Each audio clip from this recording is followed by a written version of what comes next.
Buenas tardes a todos. Quien les habla es María Belén Zafrán. Soy otra de las profesores encargadas de la Cátedra de Psicología del Desarrollo del Aprendizaje 2. Bueno, hoy vamos a estar abordando los contenidos en relación a la unidad 1, específicamente el tema 2. Les preparé un PowerPoint, así mientras yo les voy exponiendo, lo pueden llevar de una manera más amena y otro tipo de aproximación y acercamiento a la teoría, ¿no? Les voy a compartir el Power.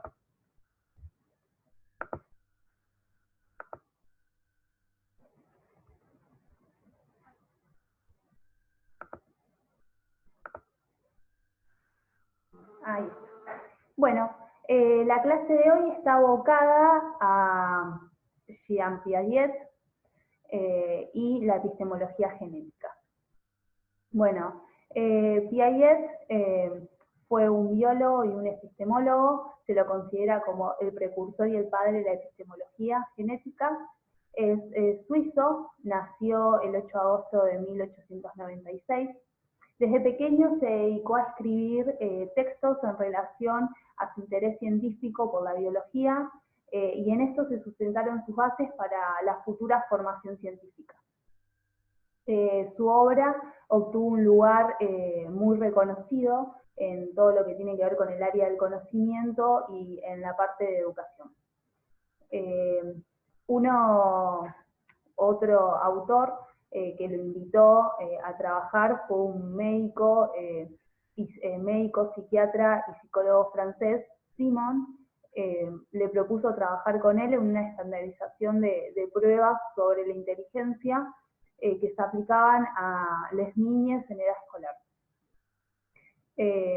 Piaget acepta, trabaja un tiempo con Simon, pero después decide cambiar y transformar su trabajo dirigido más a una lógica de clases y a las relaciones del niño con el medio. Bueno, su obra parte de lo que es la constitución de la epistemología. Una de las definiciones que toma para poder definir a la epistemología, acompáñenme a leer, es que esta es el estudio del paso de los estados de mínimo conocimiento a los estados de conocimiento más rigurosos. La psicología le va a prestar a la epistemología, lo denomina como con el concepto de psicogénesis, es decir, este análisis genético de la evolución del pensamiento de la niñez hasta la adultez. Piaget considera la epistemología donde hay un sujeto y un objeto en plena actividad. Bueno, la epistemología tiene determinadas características. Es realista. Acepta la existencia de lo real antes del acto de conocer por parte del sujeto. Entonces lo define como sujeto cognoscente. También es constructivista, o sea, el sujeto va a aprender del mundo real, en interacción con él, ¿no? En la medida que lo va a ir conociendo, va a ir experimentando, lo va a ir observando. También es genética, los periodos del desarrollo cognoscitivo van a ser definidos por criterios lógicos y es interaccionista. Es decir, que el desarrollo está dirigido por nuestras competencias del organismo, como así también por las influencias del medio.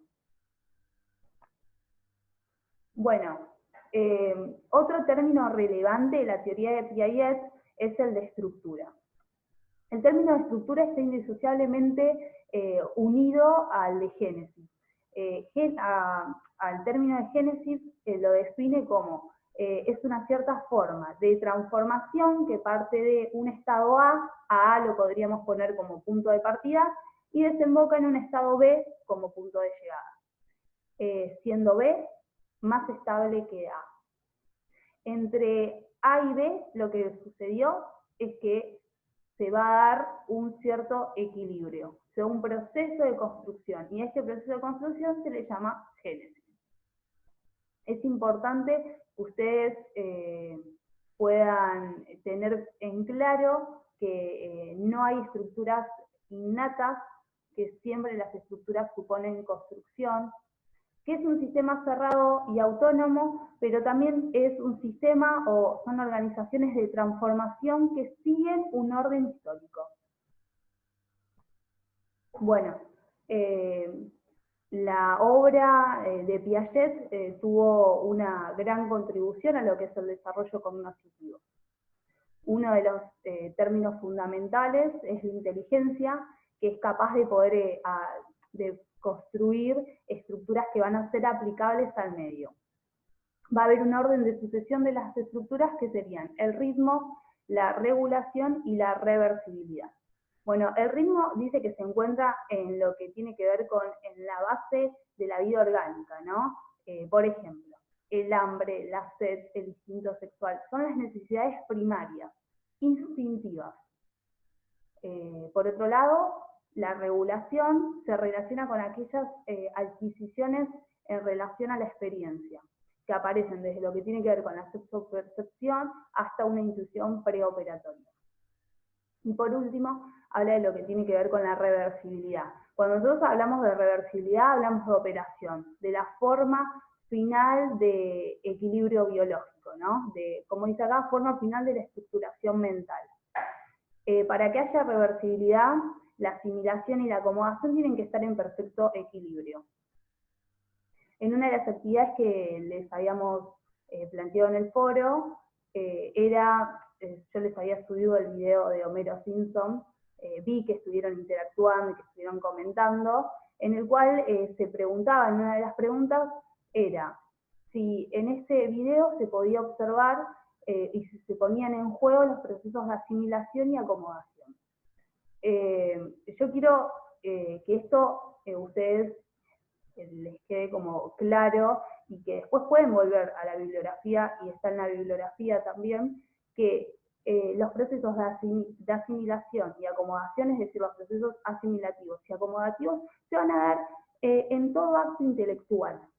Se van a estar presentes en todo desafío cognitivo. No importa el nivel, no importa la forma o el tiempo, van a estar presentes. Esto es muy importante para que lo tengan en cuenta. Bueno, la inteligencia y el desarrollo de la inteligencia tiene 4 periodos. El periodo sensomotor, el preoperatorio, las operaciones concretas y las operaciones formales. Vamos a hacer una generalización y rasgos generales de cada uno de estos periodos. Vamos a profundizar un poco más en el preoperatorio. Bueno, el periodo sensoriomotor se extiende hasta los 18 o 24 meses aproximadamente, que sería 1 año y medio, 2 años. Se rige por esta organización de esquemas sensomotores hasta lo que es una inteligencia práctica y predomina lo que tiene que ver con la noción de objeto permanente. Bueno, el periodo preoperatorio. El preoperatorio comienza de los 18 o 24 meses hasta los 7 o 8 años aproximadamente.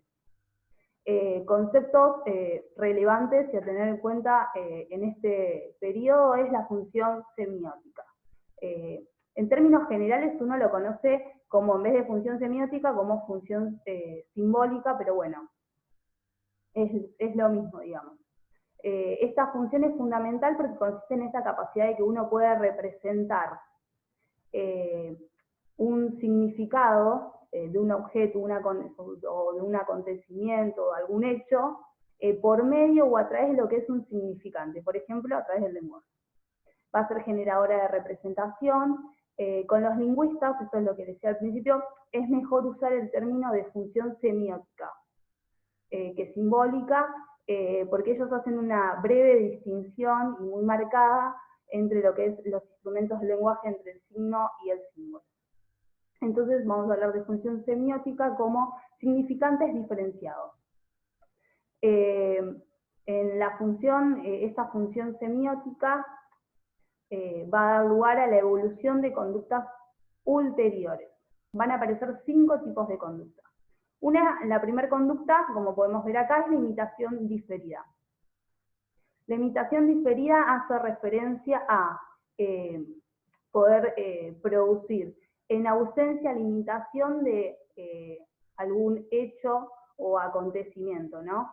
Por ejemplo, si el bebé ve en un primer momento cómo se mueve la manito, o le enseñan a cómo mover la manito, o está imitando cómo mover la manito, en ausencia de eso, después va a poder realizar esa imitación. Luego vamos a hablar de lo que es el juego simbólico. Un ejemplo concreto de esto también podría ser cuando un niño, no sé, simula que duerme, por ejemplo, sentado, con la cabeza inclinada y con uno de los pulgares cerca o próximos a la boca, y después agarra un peluche y simula el mismo acto simbólico. Continuamos con el dibujo. El dibujo está como intermediario entre lo que es el juego simbólico y lo que es la imagen mental. Cuando nos referimos al término, a la conducta, en realidad, de dibujo, podemos nombrar a dos autores, en realidad, primero a Luquet, que es un filósofo catedrista francés, que él investigó y se basó sobre lo que tiene que ver con la evolución del dibujo, y dividió el dibujo como en partes, ¿no? Por así decirlo, entonces en etapas en realidad. Entonces habla en un primer momento de lo que tiene que ver con el garabato, el dibujo fortuito, después el dibujo frustrado, después habla de un dibujo como más esquemático, un dibujo más intelectual, y también habla de un dibujo visual.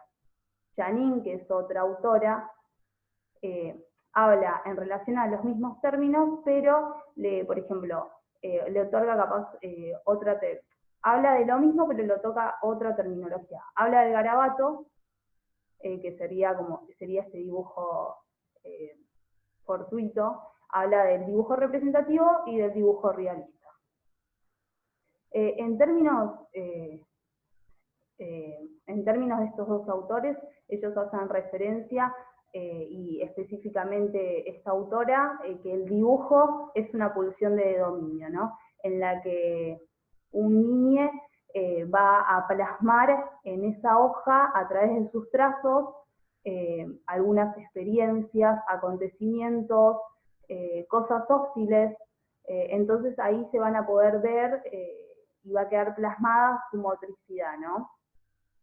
La motricidad como pura descarga, o la motricidad también como puede ser como acto de pensamiento, la motricidad como autocalmante.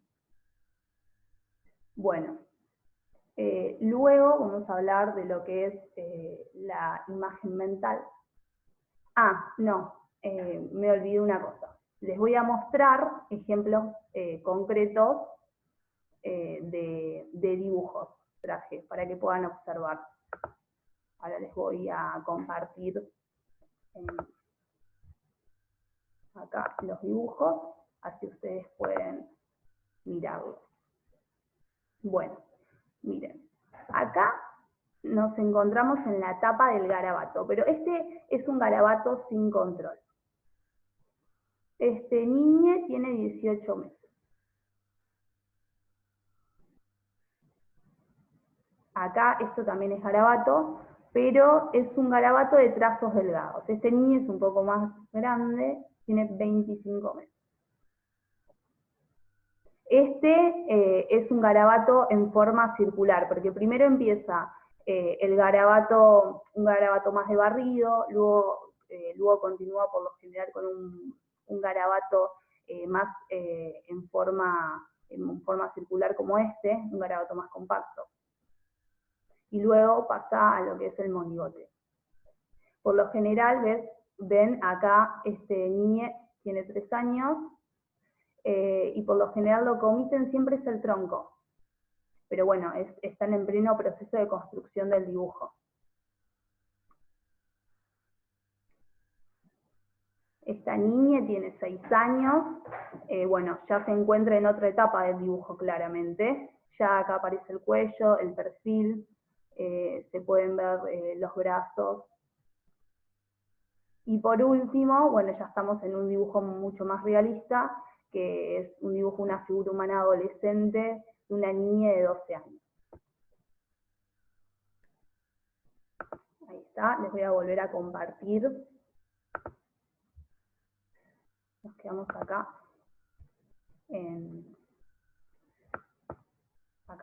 el preoperatorio, en la parte de dibujo. Bueno, la idea era poder compartirles a ustedes dibujos para que puedan tener una idea de lo que yo les estoy hablando ahora y puedan ver los dibujos en concreto.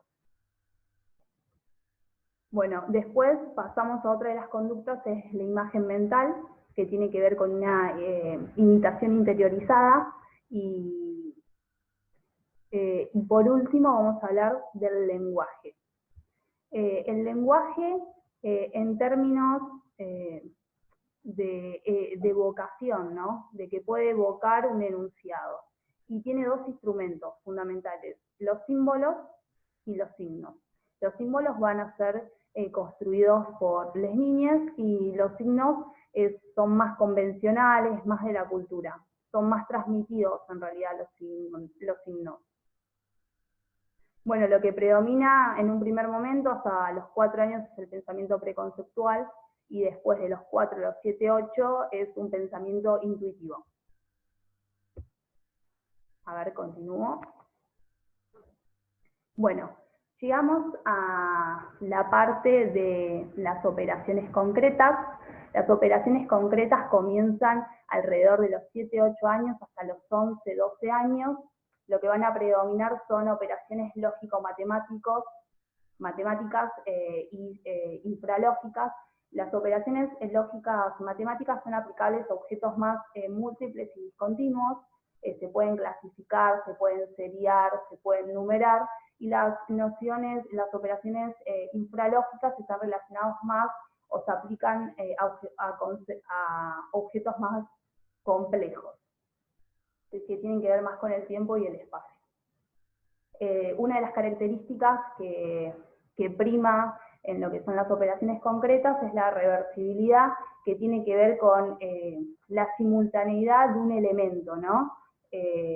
O de dos variables en realidad. Por ejemplo, un ejemplo concreto de esto sería,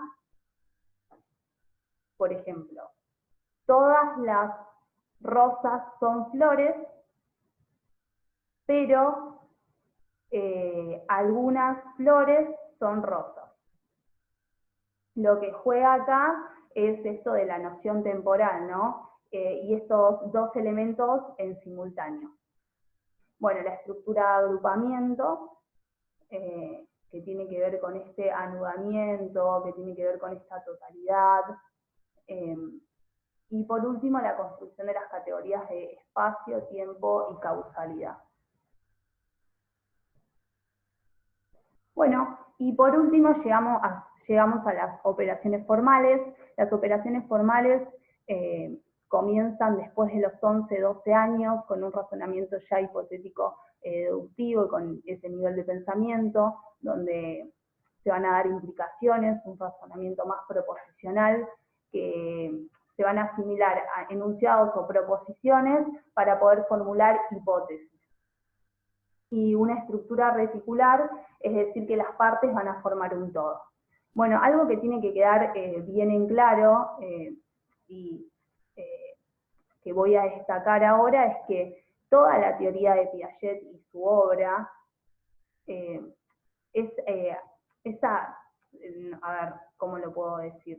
Se aplica en términos generales, en términos de estadística promedio, pero no es algo determinante para todos los sujetos.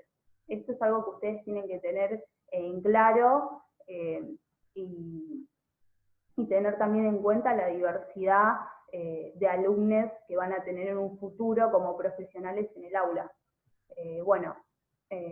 Creo que esto era importante mencionarlo. Así que espero que les haya gustado la clase número 2. Este Power se va a subir al aula virtual, así que cualquier duda, cualquier consulta, la publican en el foro, nosotros vamos a estar comentando. Y bueno, nos vemos la próxima con otro tema. Así que saludes y codazos a todos. Hasta luego.